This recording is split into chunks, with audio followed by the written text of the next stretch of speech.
ज़्यादातर केसेस में पेरेंट्स अपने बच्चों को जितना हो सके उतना एक्यूरेटली ये समझाते हैं कि दुनिया कैसी होती है और उसमें कैसे एक्ट करना चाहिए, और वो इस बात का ख्याल रखते हैं कि उनके बच्चों तक कोई भी ऐसी मिस इन्फॉर्मेशन ना पहुंचे जिससे उन्हें लाइफ के बारे में कोई गलत आइडियाज़ मिलें। हाउएवर कई बार पेरेंट्स के खुद के ट्रॉमास या फिर उनकी नॉलेज की कमी की वजह से वो जाने अनजाने में अपने बच्चों को ऐसी इन्फॉर्मेशन दे देते हैं जो कि गलत है। अगर वो आपके पेरेंट्स नहीं तो आपको झूठी इन्फॉर्मेशन देने वाले लोग आपके टीचर्स, रिलेटिव्स, फ्रेंड्स या फिर आपके उस टाइम के फेवरेट टीवी शोज भी हो सकते हैं। और तभी इस एपिसोड में हम ऐसी ही कई झूठी बातों को डिस्कस करेंगे जिन्हें आपने अपने बचपन में सुना था और आप अभी भी उन्हें सच मानते हो। लाई नंबर 1, जस्ट बी योरसेल्फ। ये एडवाइस ऑलमोस्ट हर बच्चे को दी जाती है, पर ये काफ़ी टॉक्सिक चीज़ है किसी को ये बोलना कि वो जैसा है वैसे ही रहे। और ऑफ कोर्स शायद आपको ये एडवाइस देने वाले इंसान की इंटेंशंस बुरी ना हो, पर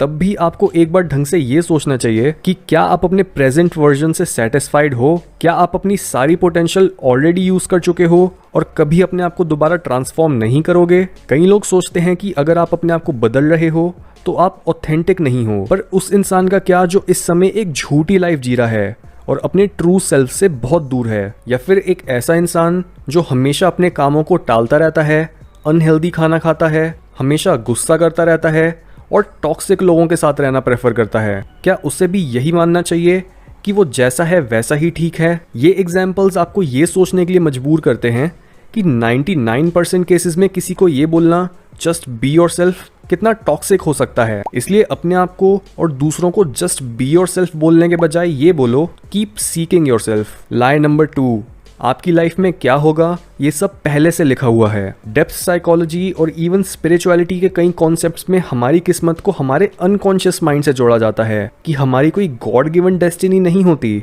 बल्कि जो चीज़ें हमें बचपन में सिखाई जाती हैं, जिस तरह से हमारे जीन्स की मेमोरी होती है और जो भी हमें अपनी लाइफ में ट्रॉमास मिलते हैं वो हमारी डेस्टिनी डिसाइड करते हैं। और अगर हम अपनी डेस्टिनी को चेंज करना चाहते हैं तो हमें अपनी लाइफ अनकॉन्शियसली नहीं बल्कि कॉन्शियसली जीकर अपने सर्कमस्टेंसेस को अपने कंट्रोल में लाना होगा। हाउएवर ज़्यादातर बच्चों को ये बताकर एम्पावर नहीं करा जाता कि वो अपनी किस्मत को बदल सकते हैं, बल्कि उन्हें ये बोला जाता है कि अगर वो एक गरीब घर में पैदा हुए हैं तो उनकी किस्मत खराब है और उनका अमीर बनना ऑलमोस्ट इम्पॉसिबल है, या फिर अगर वो नेचुरली पढ़ाई में अच्छे नहीं हैं तो वो कभी भी अपनी लाइफ को फिगर आउट नहीं कर पाएंगे। ये टीचिंग काफ़ी सारे लोगों के लिए बहुत डीमोटिवेटिंग होती है और इस वजह से सोसाइटी के ज़्यादातर लोग ऐसे बिहेव करते हैं जैसे वो ऑलरेडी लाइफ की जंग में हारे हुए पैदा हुए थे। इसलिए अगर आपके अंदर भी ये नेगेटिव प्रोग्रामिंग है तो इसे बदलो और अपने आप को ये बोलने के बजाय कि आपकी लाइफ आपके कंट्रोल में नहीं है, अपने आप को ये बोलो कि आप अपनी लाइफ को बदल सकते हो अपनी हैबिट्स को बदलकर। लाई नंबर 3, प्यार के चक्कर में पड़ना टाइम वेस्ट है। ये उन एडल्ट्स की एडवाइस होती है जो खुद काफ़ी न्यूरोटिक होते हैं और अपनी लाइफ में गलत लोगों पर ट्रस्ट करके बैठे होते हैं, जिसकी वजह से उनका वर्ल्ड व्यू भी काफ़ी नेगेटिव बन चुका होता है। इस तरह के लोगों में या तो ट्रॉमा की वजह से काफ़ी कड़वाहट होती है या फिर ये मीडिया और अपने फ्रेंड सर्कल से इस नेगेटिव आउटलुक को लर्न कर लेते हैं। पर रीज़न चाहे कुछ भी हो, एक इंसान को ये सिखाना कि प्यार बहुत बेकार चीज़ होती है और ज़्यादातर लोग सेल्फिश होते हैं, ये बिल्कुल गलत टीचिंग है। असलियत में प्यार हमारी ज़िंदगी की सबसे खूबसूरत और ज़रूरी चीज़ है।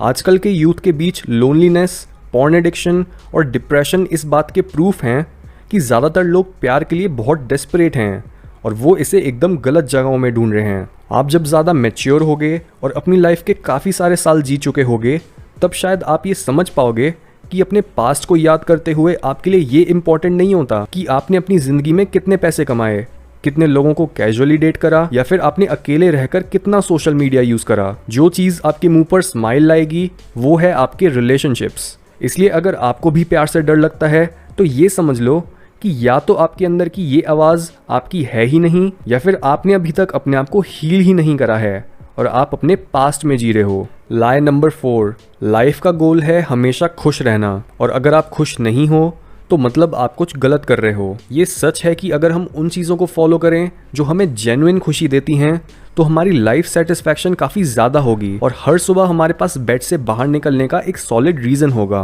पर कोई भी इंसान आपको ये नहीं बताता कि अपनी इस खुशी को परस्यू करने के रास्ते में बहुत सारे पॉइंट्स ऐसे भी आएंगे जहां आप खुश नहीं होगे। और एक मीनिंगफुल लाइफ के लिए जितनी ज़रूरी खुशी और कंफर्ट होता है, उतना ही ज़रूरी दर्द भी होता है। बिना दर्द का सामना करे आप स्ट्रांग नहीं बन सकते। और जितनी बार भी आपकी ट्रांसफॉर्मेशन का समय आएगा, उतनी बार ही आपको अपने कई पुराने और अनरिसोर्सफुल पार्ट्स को मारना होगा। जो खुशी देने वाला प्रोसेस तो बिल्कुल नहीं होगा। इसलिए इस बात को भूल जाओ कि आपको हमेशा खुश रहना है, बल्कि ये इंश्योर करो कि आप हमेशा कुछ मीनिंगफुल काम कर रहे हो, फिर चाहे वो काम पेनफुल ही क्यों ना हो। लाई नंबर 5, आपकी पढ़ाई कॉलेज के बाद खत्म हो जाएगी। ये भी एक ऐसी टीचिंग है जो ऑलमोस्ट हर बच्चे को मिलती है। उसे बोला जाता है कि बेटा तू 9th स्टैंडर्ड तक हार्डवर्क कर ले, उसके बाद मजे ही मजे, फिर 12th स्टैंडर्ड तक पढ़ाई कर ले, उसके बाद कॉलेज में तो मजे ही मजे। ऐसा करते करते एक इंसान अपनी फॉर्मल एजुकेशन भी कंप्लीट कर लेता है, एक जॉब भी ढूंढ लेता है और शादी भी कर लेता है।